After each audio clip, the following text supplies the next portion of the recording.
Hello everyone, the students of class 9th. Today it is our 22nd lecture, and in this lecture we are going to study the remaining chapter of the remaining part of the shehnai of Bismillah Khan. हम लोगों ने देखा था कि बिस्मिल्लाह खान कैसे अपने बचपन में कहाँ कहाँ उन्होंने सीखा शहनाई अपने मैटरनल अंकल के साथ. फिर 14 साल की उम्र में कैसे उन्होंने इलाहाबाद म्यूज़िक कॉन्फ्रेंस में अपना रिसाइटल दिया, जिसको सुन करके उस्ताद फैयाज़ खान ने उनका पीठ थपथपाया था. तो फिर आगे उनकी जर्नी कैसे बढ़ती है हम लोग देखते हैं. Bismillah Khan was given many memorable performances both in India and abroad. देश से लेकर के विदेश तक बहुत सारे यादगार जो परफॉर्मेंस थे वो दिए बिस्मिल्लाह खान ने. His first trip abroad was to Afghanistan, where King Zahir Shah was so taken in by the maestro that he gifted him priceless Persian carpet and other souvenirs.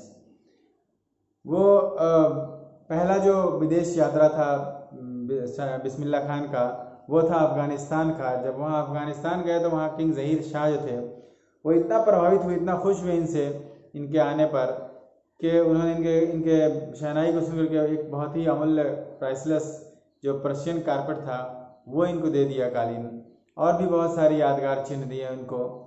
और इस तरह से the king of Afghanistan is not the only one to be fascinated with Bismillah's music. एक अकेले नहीं थे यहाँ अफगानिस्तान के राजा जो आकर्षित हुए थे बिस्मिल्लाह के म्यूज़िक से, और भी बहुत सारे राजा थे दुनिया के.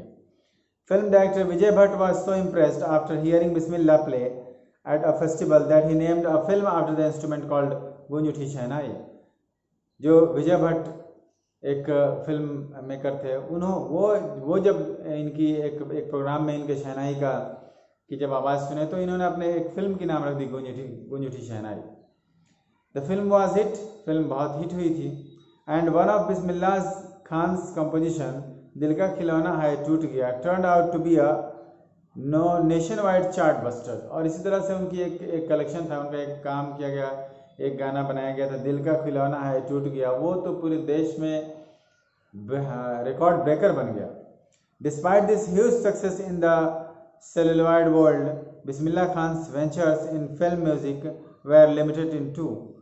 उनकी जो इतनी कामयाबी थी इस सेलुलर वर्ल्ड में, लेकिन फिर भी वो फिल्म में उनका जो लिमिटेशन रहा वो सिर्फ 2 ही तक रह गया, क्योंकि वो फिल्मों में काम करना नहीं चाहते थे.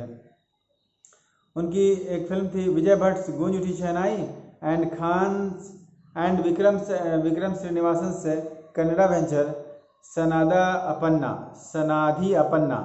ये 2 मूवी थी जिसमें उन्होंने अपना म्यूज़िक दिया था. उसके बाद नहीं दिए. क्यों नहीं दिए? कहते हैं कि I just can't come to terms and the artificiality and glamour of the film world, he says emphatically. वो एकदम जोर डाले कहते हैं कि मैं सिर्फ बनावटी और ग्लैमर वाले दुनिया में, दिखावा वाले दुनिया में मैं नहीं जा सकता. ओरिजिनलिटी वो पसंद करते थे, इसलिए उन्होंने वो दिखावा और ग्लैमर वाली दुनिया से अलग अपने आप को रखा. इस तरह से बिस्मिल्लाह खान का जो सफ़र था वो आगे बढ़ता है. Awards and recognition came thick and fast. जो अवार्ड्स था उनकी पहचान थी वो तो बहुत ज़्यादा मात्रा में आने लगी, बहुत ज़्यादा उनकी पहचान बढ़ने लगी. Bismillah Khan became the first Indian to be invited to perform at the prestigious Lincoln center hall in the USA. वो पहले भारतीय बने थे जिनको जो एक सम्मानित एक जो लिंकन हॉल है, लिंकन सेंटर हॉल है वो USA में, वहाँ पे इनको इनवाइट किया गया था प्रोग्राम देने के लिए. He also took part in the World Exposition in Montreal. एक और प्रदर्शनी थी वर्ल्ड की मॉन्ट्रियल में, वहाँ पे इन्होंने भाग लिया. फिर उन्होंने इन द कैनस आर्ट फेस्टिवल में भाग लिया एंड फिर ओसाका ट्रेड फेयर में भाग लिया. मतलब कई जगह ये गए शहनाई बजाने और वहाँ लोगों ने इनको एक्सेप्ट किया, बहुत ज़्यादा सराहा. So well known did he become internationally that an auditorium in Tehran was named after him. इतना ज़्यादा जाने माने बन गए, इतना ज़्यादा मशहूर हो गए दुनिया में कि एक ऑडिटोरियम बना दिया गया एक तेहरान में, जो इनके नाम से बनाया गया था। इनके नाम से एक ऑडिटोरियम बन गया, सभा मंडल, जिसका नाम था तहार मौसीकी उस्ताद बिस्मिल्लाह खान, जो कि तेहरान में था। तो तहार मौसीकी उस्ताद बिस्मिल्लाह खान एक ऑडिटोरियम बन गया, एक सभागार बन गया वहाँ पे।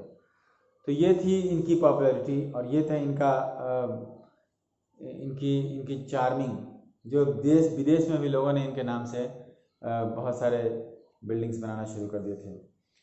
सो national awards like the Padmashri, the Padma Bhushan and the Padma Vibhushan were conferred on him. और इस तरह से एक एक करके इनको जो नेशनल अवार्ड्स थे, जिसमें से पद्मश्री है, पद्म भूषण और पद्म विभूषण है, वो सब का सब इनको प्रदान किया गया। यहीं तक इनके अवार्ड्स नहीं रुके, इनके अवार्ड्स और आगे भी बढ़े। कहाँ तक गए? In 2001 Ustad Bismillah Khan was awarded India's highest civilian award, the Bharat Ratna. और 2000 में, इन 2001 में उस्ताद बिस्मिल्लाह खान जो थे वो अवार्ड किए गए, वो उनको प्रदान किया गया अवार्ड भारत रत्न का, जो कि इंडिया का सबसे बड़ा सिविलियन अवार्ड है, वो इनको मिला। With the coveted award resting on his chest, on his eyes glittering with rare happiness, he said. अपने सीने पर वो अवार्ड रखते हुए और अपने आँखों को चमकते हुए आँखों से उन्होंने कहा था कि all I would like to say is teach your children music. मैं जो कहना चाहता हूँ सबसे ज़्यादा वो ये है कि अपने बच्चों को म्यूज़िक सिखाएं। This is Hindustan is richest tradition. ये हिंदुस्तान का सबसे जो है ना महंगी परंपरा है। और even the west is now coming to learn our music. यहाँ तक कि वेस्ट के लोग भी, यानी पश्चिमी सभ्यता के लोग भी हमारे इस म्यूज़िक को सीखने आ रहे हैं। तो आप लोग भी अपने बच्चों को म्यूज़िक सिखाएं, ये बिस्मिल्लाह खान का कहना था। तो इस तरह से बिस्मिल्लाह खान को बहुत सारे अवार्ड्स मिले हैं उनके उस काम से। अगर कहा जाए ना कि अगर कोई भी काम, छोटा से छोटा भी काम, जैसे ये कि एक शहनाई बजाना, ये कौन सी बड़ी बात थी। गांव में लोग, शहर में लोग बस बांसुरी बजाते हैं, म्यूज़िक फूफा ही बजाते हैं समझिए, और उसको बजा करके ये पूरी दुनिया में नाम कमाए हैं। तो कहा जाता है कि अगर किसी भी काम को दिल से किया जाए और अगर सही मन से किया जाए और उसमें लग करके कंटिन्यूअस रहा जाए, स्लो ही रहे लेकिन स्टडी रहे अगर, तो वो आप नाम कमा सकते हैं। उसमें नाम आगे जाएगा ही जाएगा। बस उसमें आपको महारत हासिल होनी चाहिए, उसमें मास्टरी हासिल होनी चाहिए।